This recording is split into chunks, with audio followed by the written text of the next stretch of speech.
Assalamualaikum warahmatullahi wabarakatuh teman-teman. Kembali lagi bersama channel kompeten. Nah teman-teman, kali ini ya ini sedikit kita review ke belakang bahwasannya saat channel kompeten memberikan materi terkait dengan soal keperawatan komunitas tentang promotif dan edukatif. Jadi ada teman-teman kita yang memang menanyakan terkait dengan diagnosa keperawatan komunitas ya, agar dibuatkan khusus untuk diagnosa ya, untuk menentukan bagaimana menentukan keperawatan diagnosa keperawatan komunitas. Nah kali ini channel kompeten hadir untuk memberikan latihan soal dan pembahasan kepada teman-teman terkait dengan bagaimana menentukan diagnosa keperawatan komunitas nih ya. Ini ditujukan untuk perawat ahli maupun perawat terampil ya. Jadi teman-teman silahkan menyimak video ini sampai dengan selesai ya teman-teman. Oke, kita langsung masuk aja ke pembahasan soal ya. Kita latih soal dulu, kemudian kita akan bahas satu persatu dengan lengkap teman-teman. Oke, kita masuk nomor 1 teman-teman. Nah ini dia adalah soal nomor 1. Seorang perawat komunitas mengkaji suatu desa menggunakan kuesioner dan wawancara. Hasil pengkajian nih teman-teman ya, 50% penduduk ini adalah lansia ya. Penduduk di desa tersebut adalah lansia. Kemudian teman-teman, 60% lansia itu mengaku malas untuk berolahraga. Sedangkan 45% lagi lansia tidak menjaga pola makan dengan baik. Dan 70% lansia itu kurang memahami tentang perilaku hidup sehat. Jika sakit ya, nah lansia jarang memeriksakan kesehatannya di puskesmas atau posbindu ya. Walaupun nih misalnya jaraknya itu adalah dekat ya. Jadi memang kesadaran itu belum ada gitu teman-teman.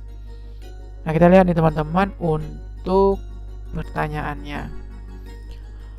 Apakah masalah keperawatan komunitas yang tepat pada kasus tersebut? Nah, pilihan A, defisit kesehatan komunitas. B, coping komunitas tidak efektif. C, manajemen kesehatan tidak efektif. D, pemeliharaan kesehatan tidak efektif. Dan E, defisit pengetahuan. Nah dari kelima pilihan jawaban ini teman-teman, mana yang menurut teman-teman itu menjadi masalah keperawatan komunitas yang tepat pada kasus di atas? Nah gimana nih teman-teman? Yakin itu jawabannya? Nah ayo kita lihat. Jawaban yang benar adalah D teman-teman, yaitu pemeliharaan kesehatan tidak efektif ya. Kenapa bisa demikian? Ayo kita lihat pembahasannya. Nah ini dia pembahasannya teman-teman. Oh lengkap kali kita hadirkan nih teman-teman ya. Jadi mari kita kupas satu persatu. Nah teman-teman, data fokus kita itu adalah hasil pengkajian didapatkan 50% penduduk adalah lansia ya. Jadi 50% itu adalah lansia. Kemudian dari 350 lansia itu terdapat 60% lansia mengaku malas untuk olahraga. Kemudian nih teman-teman, 45% lansia itu kurang dapat menjaga pola makan dengan baik ya. Sedangkan 70% ini memiliki pemahaman ya yang kurang tentang bagaimana menjaga perilaku hidup sehat. Nah, jadi jika misalnya memang nanti lansianya sakit, lansia jarang untuk memeriksakan kesehatannya itu di puskesmas walaupun jaraknya itu tidak jauh ya. Nah, serta sudah tersedia posbindu ya, tapi jarang dimanfaatkan oleh lansia yang ada di desa tersebut. Nah, jadi untuk diagnosa keperawatan yang tepat ya pada kasus nomor 1 ini adalah pemeliharaan kesehatan tidak efektif. Ya, kenapa demikian teman-teman? Karena pemeliharaan kesehatan tidak efektif ini merupakan ketidakmampuan mengidentifikasi, ya, kemudian mengelola atau menemukan bantuan untuk mempertahankan kesehatan. Nah, pemeliharaan kesehatan tidak efektif ini ditandai dengan gejala dan tanda mayor itu kurang menunjukkan pemahaman tentang perilaku sehat. Nah, itu juga masuk tadi di kasus kita. Kemudian tidak mampu menjalankan perilaku sehat, ya, ini juga masuk. Kemudian tanda dan gejala minornya itu memiliki riwayat perilaku mencari bantuan kesehatan yang kurang, ya. Ini sumbernya ini adalah dari SDKI tahun 2017, teman-teman. Lengkap ya, teman-teman. Kemudian teman-teman, jika misalnya opsi lain yang akan kita bahas seperti defisit kesehatan komunitas, ini dianggap tidak tepat, teman-teman. Kenapa? Karena defisit kesehatan komunitas ini adalah terdapat masalah kesehatan atau faktor resiko yang dapat mengganggu kesejahteraan pada suatu kelompok yang disebabkan karena adanya hambatan akses ke pemberi layanan. Nah, kalau kasus kita kan tidak ada hambatan ya teman-teman untuk ke sumber pelayanan, ya, tetapi memang lansianya tidak mau untuk berobat. Keterbatasan sumber daya, ya, kemudian program tidak mengatasi seluruh masalah kesehatan komunitas. Ini juga di SDKI. Nah, kemudian terkait dengan coping komunitas tidak efektif, ini juga dinilai tidak tepat, teman-teman, ya. Karena coping komunitas tidak efektif adalah pola adaptasi aktivitas komunitas dan penyelesaian masalah yang tidak memuaskan untuk memenuhi tuntutan atau kebutuhan masyarakat. Selanjutnya, jika manajemen kesehatan tidak efektif yang kita pilih, ini tidak tepat, teman-teman, untuk kasus nomor 1. Karena manajemen kesehatan tidak efektif ini adalah pola pengaturan dan pengintegrasian penanganan masalah kesehatan ke dalam kebiasaan hidup sehari-hari. Nah, kemudian ini tidak memuaskan untuk mencapai status yang diharapkan, ya. Nah, manajemen kesehatan tidak efektif ini ditandai dengan mengungkapkan kesulitan menjalani program, ya, kemudian gagal menerapkan program perawatan. Nah, ini untuk manajemen kesehatan tidak efektif, ya. Selanjutnya, bagaimana terkait dengan defisit pengetahuan? Nah, jika defisit pengetahuan untuk kasus nomor 1 juga tidak tepat, teman-teman. Karena defisit pengetahuan adalah kurangnya pengetahuan tentang kurangnya informasi kognitif yang berkaitan dengan topik tertentu yang ditandai dengan menanyakan masalah yang ia hadapi, gitu ya. Ini menunjukkan persepsi yang keliru, ya. Nah, ini berdasarkan dengan standar diagnosis keperawatan Indonesia, ya.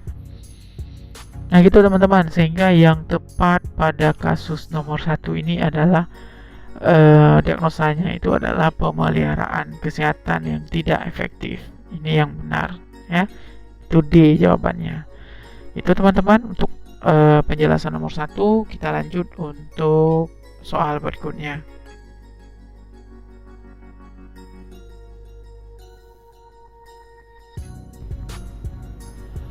Nah, ini adalah soal nomor 2, teman-teman. Perawat komunitas melakukan survei kesehatan di suatu kelurahan. Nah, dalam kurun waktu Januari sampai Juni 2018. Nah, kemudian ditemukan 10 kasus TB paru, 5 diantaranya penderita lama, dan 3 penderita ini menyatakan masih merokok. Dan penderita menyatakan jenuh minum obat selama 6 bulan, ya. Ada kata-kata bosan, ya, atau jenuh di sini, ya. Kemudian penderita merasa belum ada perubahan setelah meminum obat sehingga tidak mau lagi untuk kontrol rutin ke puskesmas. Nah, pertanyaannya adalah, apakah masalah keperawatan yang muncul pada kasus tersebut? Nah, kita lihat A. Perilaku kesehatan cenderung berisiko. B. defisit kesehatan komunitas. C. Manajemen kesehatan tidak efektif. D. Pemeliharaan kesehatan tidak efektif. Dan E. Ketidakpatuhan. Nah, teman-teman, terkait dengan soal nomor 2 ini, mana kira-kira yang paling tepat untuk diagnosa keperawatannya? Nah, jawaban yang benar adalah C, teman-teman, yaitu manajemen kesehatan tidak efektif juga. Ya. Oke, kenapa bisa demikian? Nah, kita lihat pembahasannya. Nah, ini dia teman-teman ya untuk pembahasan kita pada soal nomor 2. Nah, kita lihat data fokus kita yang pertama adalah perawat komunitas melakukan survei kesehatan di suatu kelurahan. Itu jangka waktu Januari sampai Juni 2018. Ini ditemukan 10 kasus TB. So, dari 10 itu tersebut 5 itu adalah penderita lama ya. Kemudian setelah diwawancara mendalam, penderita menyatakan bahwasanya mereka jenuh ya. Jenuh untuk minum obat selama 6 bulan. Penderita juga mengalami belum ada perubahan yang berarti setelah meminum obat ya, sehingga tidak mau lagi kontrol rutin ke puskesmas. Dan 3 penderita ini menyatakan masih merokok ya. Nah, berdasarkan data, maka masalah keperawatan yang paling tepat ya untuk kasus nomor 2 ini adalah manajemen kesehatan tidak efektif. Kenapa bisa demikian? Nah, teman-teman ini juga harus paham ya bahwasannya manajemen kesehatan tidak efektif itu merupakan pola pengaturan dan pengintegrasian penanganan masalah kesehatan ke dalam kebiasaan hidup sehari-hari ya, sehingga tidak memuaskan untuk mencapai status yang diharapkan ya. Kemudian manajemen kesehatan tidak efektif juga ditandai dengan mengungkapkan kesulitan menjalani program ya, gagal menerapkan program perawatan, dan gagal melakukan tindakan pengurangan faktor resiko aktivitas hidup sehari-hari tidak efektif untuk memenuhi tujuan kesehatan. Nah, untuk syarat-syarat ini memang ada di dalam kasus, contoh kesulitan menjalani program ya, kemudian mereka menganggap bahwasanya program ini gagal ya. Nah, ini ada ya, sehingga jawaban yang benar adalah manajemen kesehatan tidak efektif. Nah, kemudian teman-teman, jika kita lihat di sini bagaimana terkait dengan opsi lain nih, contoh misalnya perilaku kesehatan cenderung berisiko. Nah, ini dinilai tidak tepat teman-teman ya, karena hambatan kemampuan dalam mengubah gaya hidup atau perilaku ini untuk dapat memperbaiki status kesehatan. Kemudian penyebabnya itu adalah kurang terpapar informasi terkait dengan ketidakadekuatan dukungan sosial, self-efikasi yang rendah, stresor yang berlebih, pemilihan gaya hidup yang tidak sehat, misalnya merokok, konsumsi alkohol ya. Kemudian jika misalnya yang kita pilih itu adalah defisit kesehatan komunitas, ini juga dinilai tidak tepat ya, karena defisit kesehatan komunitas ini terdapat masalah kesehatan atau faktor resiko yang dapat mengganggu kesejahteraan pada suatu kelompok teman-teman, yang disebabkan oleh karena adanya hambatan akses ke pemberi pelayanan, keterbatasan sumber daya, dan program tidak mengatasi seluruh masalah kesehatan komunitas ya. Nah, selanjutnya pemeliharaan kesehatan tidak efektif ini juga tidak tepat teman-teman, karena ketidakmampuan mengidentifikasi, mengelola, atau menemukan bantuan untuk mempertahankan kesehatan ya. Nah, terkait dengan pemeliharaan kesehatan tidak efektif ini ditandai dengan gejala atau tanda mayor nih teman-teman, seperti kurang menunjukkan pemahaman tentang perilaku sehat ya, kemudian tidak mampu menjalankan perilaku sehat ya. Kemudian terkait dengan gejala minornya, ini memiliki riwayat perilaku mencari bantuan kesehatan yang kurang. Nah, kemudian yang terakhir, untuk opsi ketidakpatuhan ini juga dinilai tidak tepat teman-teman, karena ketidakpatuhan ini merupakan perilaku individu yang atau pemberi asuhan tidak mengikuti rencana perawatan ya, atau pengobatan.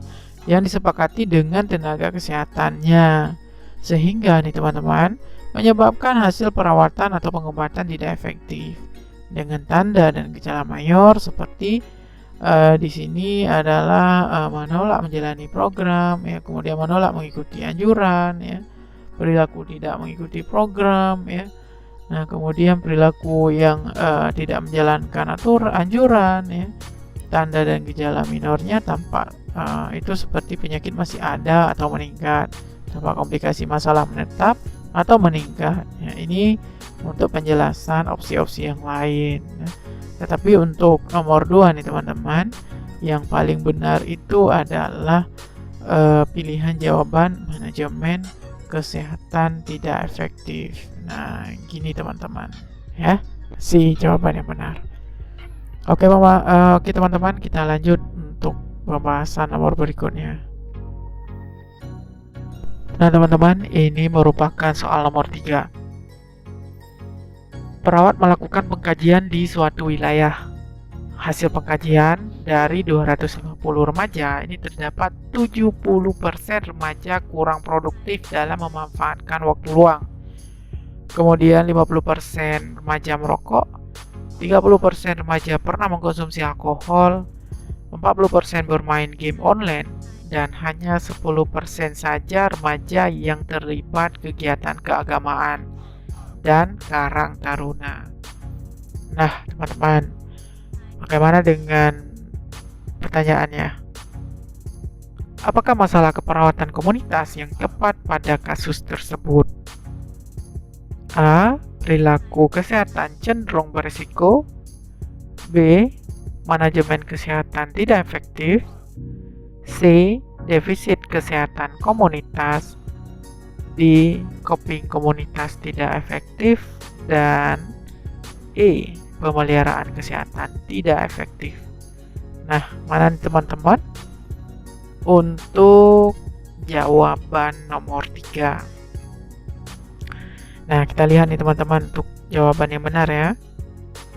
Jawabannya yang benar adalah A, teman-teman, yaitu perilaku kesehatan cenderung beresiko. Kenapa bisa demikian? Mari kita lihat pembahasannya. Nah, teman-teman, pembahasannya di sini juga sudah kita siapkan ya. Nah, seperti tadi ya 2 nomor sebelumnya ya, ini yang harus kita perhatikan kembali, yaitu data fokus kita. Nah, di kasus kita ini adalah hasil pengkajiannya menunjukkan bahwasannya ada 250 remaja, terdapat 70% remaja kurang produktif, kemudian 50%-nya itu mengatakan merokok, ya, bahkan 30% itu remaja masih mengkonsumsi alkohol, ya, atau pernah mengkonsumsi alkohol. Kemudian 40% itu bermain game online dan hanya 10% saja remaja yang memanfaatkan waktu luang dengan kegiatan keagamaan dan karang taruna. Nah, jadi untuk menentukan diagnosa keperawatan yang tepat adalah pada kasus ini yaitu perilaku kesehatan yang cenderung beresiko. Ya. Kenapa bisa seperti ini? Karena perilaku kesehatan cenderung beresiko ini merupakan hambatan kemampuan dalam mengubah gaya hidup atau perilaku untuk memperbaiki status kesehatannya, teman-teman. Nah, penyebabnya ini kurang terpapar informasi ini. Kemudian ketidakadekuatan dukungan sosial, self-efikasi yang rendah, stresor berlebihan, pemilihan gaya hidup yang tidak sehat. Contoh misalnya nih merokok, konsumsi alkohol yang berlebihan dan lain-lain gitu, teman-teman. Nah, kemudian jika tinjauan kita terkait dengan opsi lain, contoh manajemen kesehatan tidak efektif, ini tidak tepat, teman-teman ya. Karena manajemen kesehatan yang tidak efektif merupakan pola pengaturan dan pengintegrasian penanganan masalah kesehatan ke dalam kebiasaan hidup sehari-hari ya. Ini kita juga sudah menjelaskan tadi di 2 nomor di belakang, teman-teman. Kemudian bagaimana dengan defisit kesehatan komunitas? Ini juga tidak tepat ya, karena merupakan terdapat masalah kesehatan atau faktor risiko yang dapat mengganggu kesejahteraan pada suatu kelompok, ya, yang disebabkan karena adanya hambatan akses ke pemberi pelayanan, ya. Ini juga telah dijelaskan tadi di 2 nomor sebelumnya. Kemudian jika coping komunitas tidak efektif, ini bagaimana? Ini juga tidak tepat. Karena coping komunitas tidak efektif adalah pola adaptasi aktivitas komunitas dan penyelesaian masalah, ya, yang tidak memuaskan untuk memenuhi tuntutan atau kebutuhan masyarakat. Nah, pada soal fokusnya adalah jika pada soal ini fokusnya adalah perilaku yang dapat menyebabkan perubahan status kesehatan. Nah, kemudian jika pemeliharaan kesehatan tidak efektif adalah ketidakmampuan mengidentifikasi, mengelola, dan menemukan bantuan untuk mempertahankan kesehatan. Pemeliharaan kesehatan tidak efektif ini ditandai dengan gejala dan tanda-tanda yang bisa kita lihat itu adalah kurang menunjukkan pemahaman tentang perilaku sehat, ya. Kemudian tidak mampu menjalankan perilaku sehat. Nah, jika tanda dan gejala minornya ini memiliki riwayat perilaku mencari bantuan kesehatan yang kurang, ya. Nah, pada soal kita nih teman-teman, ya, fokusnya pada perilaku yang dapat menyebabkan perubahan status kesehatan, ya. Seperti itu teman-teman. Sehingga jawaban yang paling benar itu adalah yang paling benar jawabannya adalah perilaku kesehatan cenderung beresiko. Itu A, teman-teman. Ya. Seperti itu teman-teman dalam menentukan atau merumuskan diagnosa keperawatan komunitas, ya. Jika misalnya memang teman-teman masih perlu kita bahas tentang keperawatan komunitas, berikan saja teman-teman saran maupun masukan di kolom komentar, ya. Nanti ketika kami lihat, ya, kami akan berusaha untuk memenuhi kebutuhan teman-teman semua, ya, terkait dengan belajar SKB. Oke teman-teman, ini saja yang bisa kami berikan untuk teman-teman. Semoga ilmu ini bermanfaat. Kemudian dukung terus teman-teman untuk channel kompeten dengan cara subscribe, like, dan komen video kami. Semua yang kami berikan ini semata-mata adalah untuk membantu teman-teman bisa mendapatkan NIP untuk tahun ini teman-teman. Demikian kami akhiri, wabillahi taufiq wal hidayah. Assalamualaikum warahmatullahi wabarakatuh.